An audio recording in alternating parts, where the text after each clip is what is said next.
Jordan Clarkson at Renz Abando may chemistry at komento ng mga fans sa huling game ng Gilas ating tunghayan kabady. Bago ang lahat ay pakisuportahan ang page na aking pinamagatang Sports Update at pakihit ang subscribe at bell button para lagi kang updated kabady. Maraming salamat. Matapos na maolat sa Gilas laban sa Italy ay mukhang naiintindihan na ni NBA star Jordan Clarkson kung bakit panay bash ang nakukuha ni Coach Chot sa mga basketball fans. At ibang-iba nga ang presensya ni JC ngayon sa press con. Matatandaan natin noong nakarang taon, August 29, 2022 sa World Cup qualifiers kung saan tinalo ng team natin ang Saudi Arabia.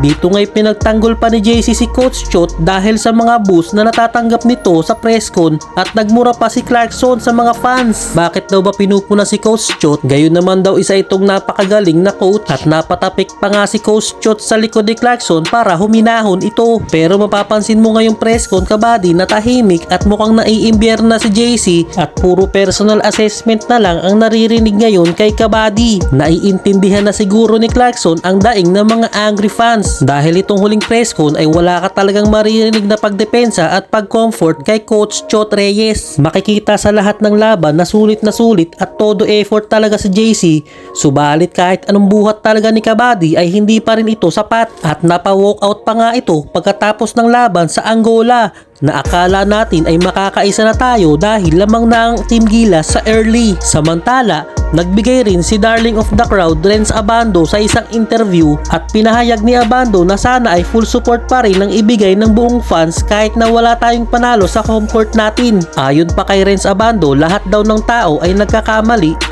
at sana ay 100% pa rin na suporta ang ibigay ng mga tao sa darating na classification round kung saan potensyal na makalaban natin ang team ng China or South Sudan. Kapansin-pansin din kabady ang napakahusay na performance na ipinamalas ni Renz Abando kung saan ipinakita nito na walang takot itong sumasalaksak sa ilalim ng ring. Samahan mo pa ng assist ni kabady Jordan Clarkson na kalain mo ay may chemistry talaga ang tandem ng dalawa. At kahit na hindi masyado natutukan ni coach si Abando ay napaka-humble pa rin ito at walang sama ng loob na ipinakita o binanggit sa mga interview. Marami pa namang scout ang nanonood sa laban at malaki ang potensyal na baka kuhain ulit si Abando para sa team nila sa mga darating na panahon. Ating antabayanan itong darating na classification round at sana manalo ang ating team para makapasok pa sa Olympics. Hanggang dito na lang muna kabady.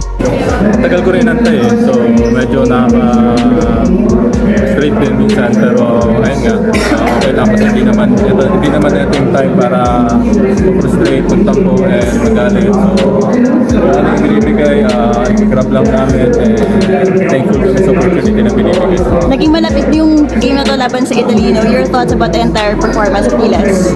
Hindi ko masabing okay yung performance namin kasi sobrang pinagandaan din namin to and ayun nga, sobrang ngayon pa sila going na past 2 games. Comment lang sa pag-boo kay coach sa start ng game.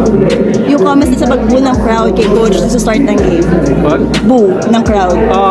yun nga sabi ko nga, hindi naman, I mean, tao lang din tayo, nagkakamali. So, hindi, sabi ko nga, hindi ito yung right time para sisihin kung sino man.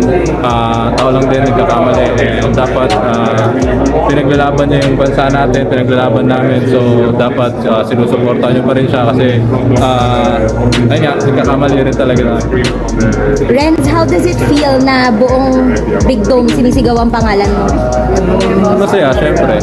Pero ayun nga, dami kong pagkukulang. So, feeling ko na dismaya ko sila. So, sa mga susunod siguro, mas pagkukulihan. Limited minutes.